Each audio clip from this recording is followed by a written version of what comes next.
జై శ్రీమన్నారాయణ. నమస్కారం. అయోధ్యలో బాలరాముడు. అయోధ్య రామమందిరంలో రేపు ప్రతిష్ఠ జరగబోతోంది.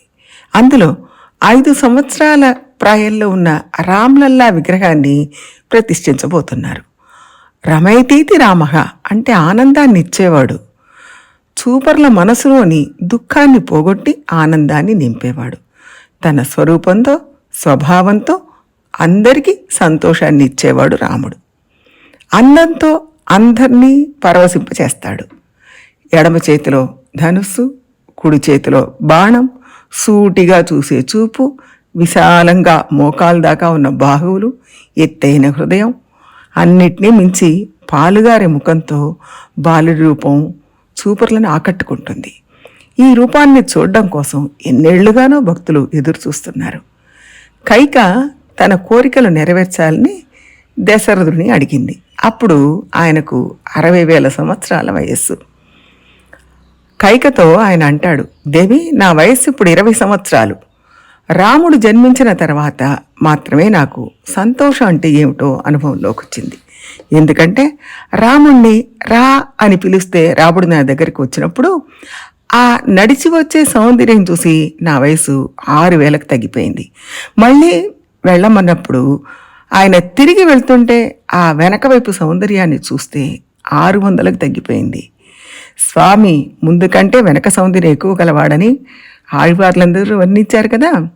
ఇలా బాలరాముణ్ణి చూస్తూ ఆనందాన్ని పొందడం వల్ల ఇప్పుడు నా వయసు 20 సంవత్సరాలకు తగ్గిపోయింది. నా ఆనందాన్ని చెడగొట్టకు అని అంటాడు.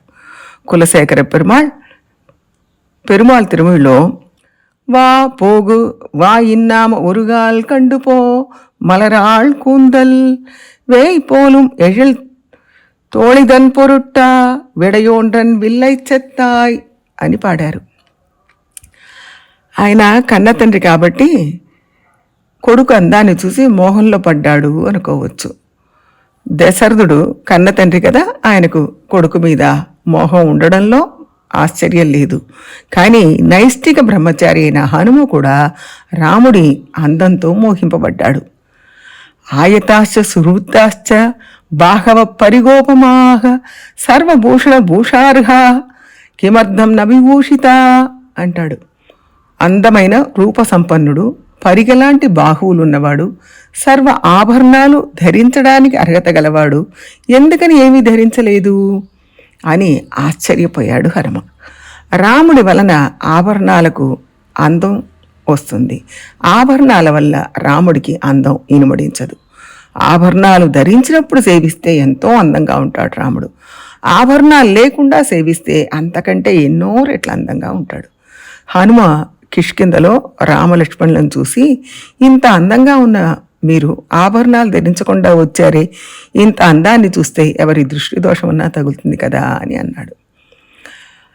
అశోకవనంలో సీత రాముడి రూపాన్ని వర్ణించమని హనుమని అడిగింది. దానికి హనుమ, లోకంలో ఏ వస్తువునైనా వర్ణించవచ్చు తల్లి, కానీ రాముడి అందాన్ని వర్ణించగలమా? ఒకవేళ వర్ణించాలని ఏవైనా పదాలను తీసుకున్నా అవి రాముడి అందం ముందు ఓడిపోయి సిగ్గుతో వెనక్కి వెళ్ళిపోతాయి. ఎంత గొప్ప మాటను తీసుకున్నా అది చాలా చిన్నది, రాముడి అందాన్ని వర్ణించడానికి సరితూగనిది, సరిపోనిది అవుతుంది అని అన్నాడు హనుమ. అయినా మాత, మీరు అడిగినందువల్ల ఒక్క మాట చెప్తాను. రామః కమలపత్రాక్షం సర్వసత్వ మనోహర. కమలాల లాంటి కన్నులు ఉన్న రాముడు మనోహరుడు, అందరి మనస్సును హరించగలవాడు అన్నాడు. అటువంటి అందమైన రూపంతో ఇక నుంచి మనం అయోధ్యలో రాముణ్ణి నిత్యం సేవించుకోవచ్చు. భగవంతుడు తను విధించిన శాస్త్రంతో, ఉపదేశాలతో మనల్ని సరిదిద్దాలని ప్రయత్నం చేస్తాడు. అది సాధ్యం కానప్పుడు తన తిరుమేని సౌందర్యాన్ని చూపించి మనల్ని సరిదిద్దాలని ప్రయత్నం చేస్తాడు. అయోధ్య, మధుర, మాయ, కాంచి, అవంతిక, ద్వారవతి అని ముక్తినిచ్చే క్షేత్రాలను పెద్దలు పేర్కొన్నారు. అందులో మొట్టమొదటిది అయోధ్య. అక్కడ జటాయువుకు మోక్షాన్నించిన రాముడు బాలరాముడుగా ఇక ముందు మనకు దర్శనం ఇవ్వబోతున్నాడు. మనందరి మీద ఆయన కృపను అపారంగా వర్షించాలని కోరుకుందాం. జై శ్రీమన్నారాయణ.